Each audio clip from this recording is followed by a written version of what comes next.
Čau, tokrat bom govorila o balah in sicer na vrtu uporabljamo lahko slamo ali seno oziroma zakaj jaz raje uporabljam slamo in zakaj sena ne priporočam.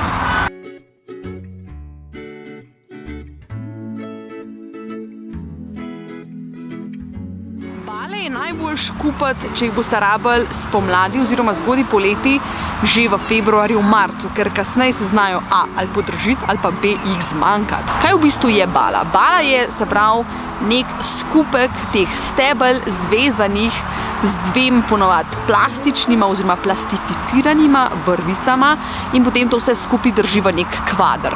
In razlika med balo sena in pa balo slame je to, da pri senu v bistvu oni pokosijo travo, travnik in posušijo travo in potem to travo zvežejo skupaj v balo in temu se reče seno.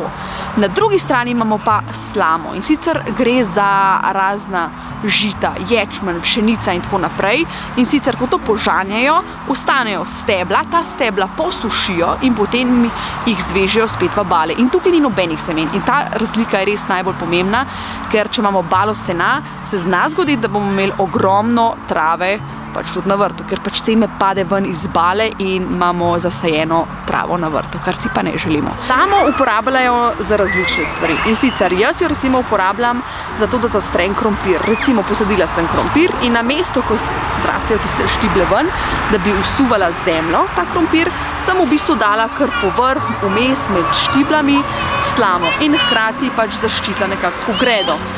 Eni jo uporabljajo zato, da jo dajo na potko, da pač niso blatni in da ne drsi, se pravi, če imaš kakšne deske, ti res drsi, če imaš pa slamo, je pa pač na ta način lažji, ker pač nismo blatni na vrtu.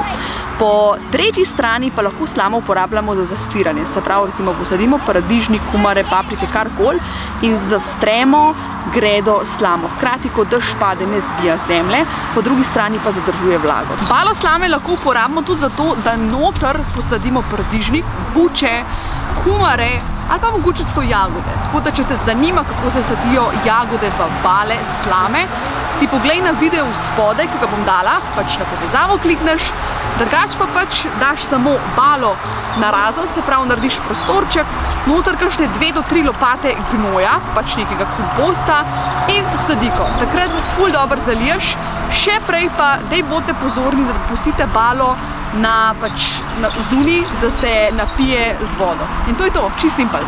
Kako pa najdeš bale? V bistvu čisto preprosto greš na bolha.com in pogledaš, kje so v tvoji bližini bale. Zdaj, lahko se pozanimaš tudi pri bližnjih kmetijah. Toda ponavadi je to priporočljivo, da se pozanimaš čim prej in sicer v Ljubljani se nekako, oziroma v okolici se cene gibljajo okoli 4 evre na bale. V Prekmurju so pa baje najcenejše, tam okoli evra pa pol na balo. In to je to. Če te karkoli zanima, napiš vprašanje spodaj, bom čim prej odgovorila, drugače pa v živi, pa čim več bo to zon. Čau!